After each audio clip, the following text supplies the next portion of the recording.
he's adorable. He is funny. He makes you laugh. You know, he just says things that are just adorable. So things that are important to you. Yeah, like definitely November 4th. November 4th? It'll be 62 happily single. Oh! If he's got his mind set on something, he's going to be doing it. And don't even think about saying no. It's a gift. It really is a gift that he's got. Lucky summer. And he shares that gift with everybody. That would be probably to the junkyard. What makes Paul special is Paul is always willing to help anybody. Does whatever he can. He helps his peers here at the house with cooking, and he's always quick to say, I'll do it, and he jumps right in and he gets it done. And that's just Paul. Hey, who are you looking for, April? The staff. Yeah, downstairs. She have a box for you. Oh, she's downstairs? Yeah, down her basement. He loves everybody. I've never met anybody who doesn't like Paul. I've never met anybody that Paul doesn't like. He just thoroughly likes helping everybody. And it's just something that he keeps growing, and he has more activities and more friends than you can even know of. He's a people first person. Everybody comes ahead of him. He will go to the store for some of the individuals that can't go out by themselves, and he'll bring them back a snack or a treat.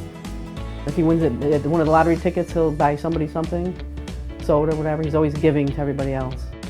Paul was lovingly known as the mayor of Myrtle Beach. Anybody that came to stay, he'd go out and greet them, grab their suitcases and put them on the dolly and bring them in and take them upstairs to their room. We call Paul the mayor of Court Street because he always keeps people in line. He is the most involved person I know at Arc of Onondaga. We call him the mayor of Arc of Onondaga.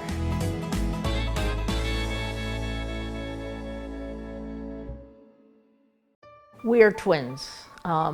Actually, I'm 3 minutes older than him, and he's always said that he was a gentleman and let me out first. I say it's because I wanted to get away from him. You share everything. You know, all his heartbreaks, kids picking on him, I was always his protector. I love him dearly. He moved in with us in '94 when my mom passed away. He was a lot of fun to have around our house. We did a lot of creative things. Living with us, we all worked, so he had to get a job working. I found Monarch, and they got him a job cleaning hotel rooms. They would go and they would clean churches. He just likes being busy. He likes doing things all the time. My husband and I were getting in our 60s, and we needed to plan, like my parents planned, what we were going to do with Paul. So we started looking at different apartments. And some of them just were not very nice or very good. They were not in good locations. And then we found Nob Hill, and that was perfect. And their philosophy at Nob Hill, nobody stays home. And that they would pick him up every day and he would go and do whatever the job was. But he did work 5 days a week, and I believe that's when he was working at McDonald's. And now he's at Court Street, which is even better yet. It's more of a family atmosphere there. And he loves it there. It was a very good move. It was more of a home setting. They had a picnic table out in back, they had a barbecue, they had stuff to be planted. He loves it all, loves it all. The ARC programs really worked out well for Paul. I mean, you know, it's at Court Street, it's a big family. Paul's a gentleman, and he's a friend, and he's a caretaker of everybody in the house. He thinks of everybody first before himself, including staff.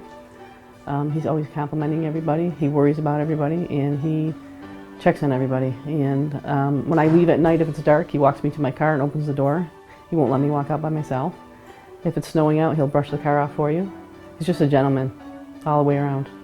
Paul makes everybody happy, and I miss him when he's not here, when he goes home with his relatives, and everybody in the house is always looking for him too when he's not here. He's a big part of this family. He makes this place a family.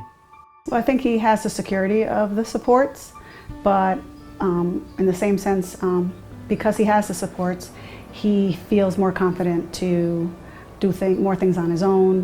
When he needs it, he does ask for the support, but for the most part, Paul just interacts independently. especially in the house. He always wants to be out doing things and certainly advocates for himself. Moving from an independent setting into a supportive house had to be difficult for Paul, but he has grown in his independence. He takes the call bus when he wants to go to, back and forth to his volunteer job. He takes the call bus to his friend's house in Liverpool to visit with him, sets up his appointments. He's got his med bar back in his room. He's just succeeding.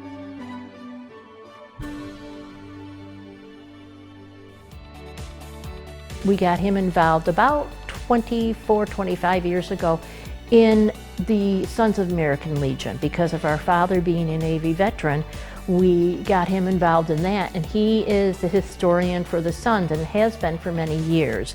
He loves taking the pictures. Every memorial, the Wednesday before Memorial Day, a group of them go to St. Mary's Cemetery and put flags on all the veterans' graves, and then goes back to the Legion afterwards. He is on a lot of committees with the agency. He's on the Cool People Committee. He does the PAC Committee, which is now called ARC Achievers.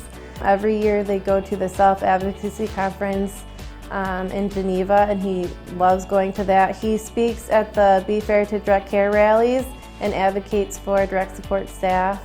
And he really truly cares about the people who work with him every day. He forms relationships and bonds with them, and he just wants to make sure that they're getting what they deserve to get for all the hard work that they do. And he likes to make sure that his peers are getting treated the way that they should be treated. If something needs to be changed, he'll advocate for it. He's very aware of what's going on in the community and isn't afraid to speak up about it. Paul is one of our main desk transporters. He's here 1 day a week for about 6 or 8 hours, depending on the day. He volunteers with a number of other folks that take calls from the floors, and they transport patients to and from the front door. They might deliver flowers. Paul's also really great about jumping up and escorting people if they need to find some place in the building when they're lost, or if they need help getting someplace. Paul has been with us 17 years and about 5,300 hours. He is a breath of fresh air when he's here. He's everybody's best friend. He speaks to everyone when he sees them. He's a great greeter. And he is one of those folks that no matter what you ask him to do, he's more than happy to help. It's so nice to be able to turn to him and ask for help and know that he's gonna help out. He comes in every Tuesday and makes coffee for his volunteer buddies. And I think that's a really nice thing, that they really enjoy having him around, not just for the coffee, but his personality and his kind of the joy he brings to the job. Paul is definitely part of our family. Paul volunteers at the hospital. He pushes people around wheelchairs. And not too long ago, which I thought it was my first grandkid, but it wasn't, it was my second. I didn't know Paul. He pushes people around in wheelchairs, like I said, from room to room, and when they get discharged from the hospital. And my daughter had her second child, she had a baby, and Paul came to do the discharge. And I didn't know that he was transporting her, So he came up with the wheelchair, and he got to come in the room, and I was like, wow, it's Paul. And he was really happy to see me, and he just started crying. And he asked if he could hold the baby, and I was like, yeah. So he got to hold the baby, and he goes to push us out, and he wheels us out, and it was just like touching, because not only do I care for Paul here at the house, it was like at that moment, he was caring for me, and it was touching.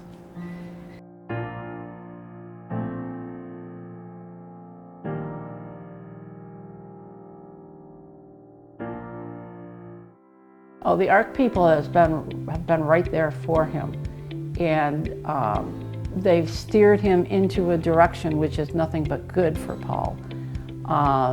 They've given him opportunities that he has been able to grow on. It's just amazing to see where my twin has gone from here to way up here to the peaks. he's grown so much.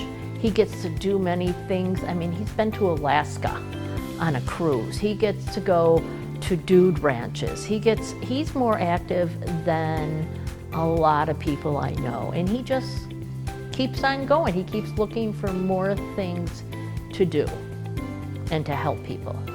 So he has opportunities that I don't think we as a family could have given him. Paula, I'm very happy for you. I was the winner of the award 2016. It's a very honor that you have this, and I'm very, very proud of you, buddy. Paul, congratulations on this award. I can't see it going to anyone better than you. And you know, you've worked hard for this, and without even realizing it. Just continue being yourself, and congratulations. You know, we love you. God bless.